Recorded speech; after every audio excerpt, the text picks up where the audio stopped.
కొత్త సంవత్సరంలో box office బద్దలైపోవాలి.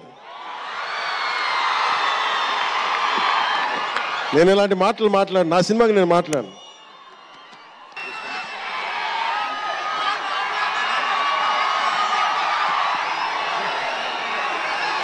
మీరేం చేస్తారో తెలీదు.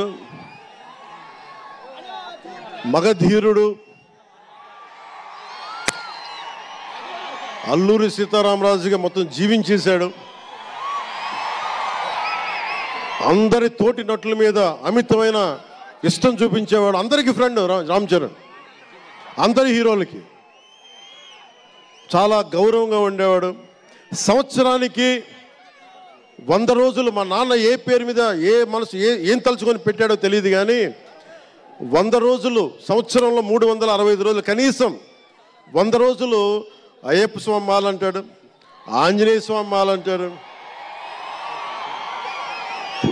ఎందుకురా చేస్తామంటాను అప్పుడప్పుడు. క్షమించాలి రామ్ చరణ్ గారు రే అంటున్నందుకు, పర్లేదు కదా.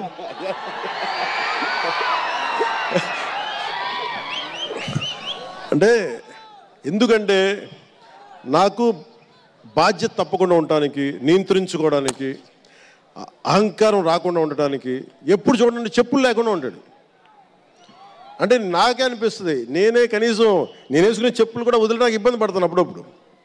అలాంటిది రామ్ చరణ్ చెప్పులు లేకుండా, మామూలు హీరో కాదు, హాలీవుడ్ దాకా వెళ్ళాడు, ఆస్కార్కి వెళ్ళాడు. అక్కడికి వెళ్ళి ఎంత గుండె ధైర్యం అంటే, నేను చెప్పులు వేసుకుంటా, అవసరమైతే మంచి సూటు బూట్ వేసుకుని తయారవుతాడు, లేదంటే అయ్యప్ప స్వామి మాలేసుకుని కనిపిస్తూ ఉంటాడు. అంటే వ్యక్తిత్వంలో ఎంత బలం ఉండాలి ఆ వ్యక్తికి. అందుకని అలాంటి రామ్ చరణ్ మంచి 16 అణాలు తెలుగువాడు, మా బంగారం, నా తమ్ముడు.